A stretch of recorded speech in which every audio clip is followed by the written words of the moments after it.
नमस्ते दोस्तों। आज फिर एक नई कहानी के साथ। ये कहानी है एक सेठ जी की और एक ईमानदार नौकर की।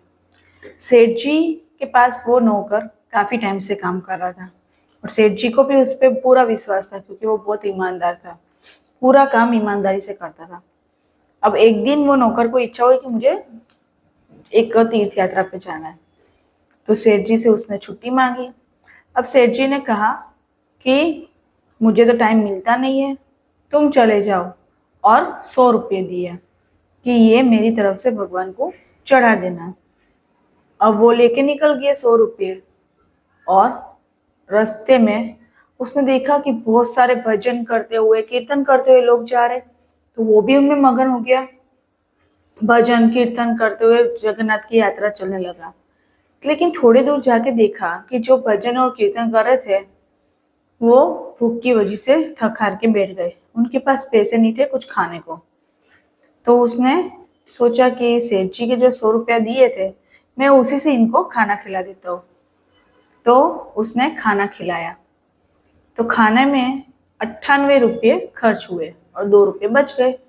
अब वो नौकर ने सोचा कि चलो अच्छा हुआ, 2 रुपये बच गए तो मैं वो मंदिर में चढ़ा दूंगा और सेठ जी से बोल दूंगा कि मैंने पैसा चढ़ा दिए। वो यही पूछेंगे कि पैसे चढ़ाए कि नहीं चढ़ाए, वो ऐसा नहीं बोलेंगे कि 100 रुपये चढ़ाए कि नहीं चढ़ाए, तो मैं झूठ भी नहीं बोलूंगा।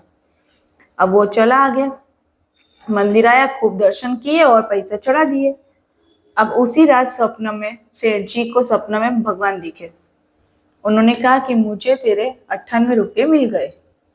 तब सेठ जी सोचने लगे कि 98 रुपये, मैंने तो 100 रुपये भेजे थे, 2 रुपया, वो ईमानदार लड़का है, वो ऐसा करेगा तो नहीं, तो 2 रुपये कहाँ गए।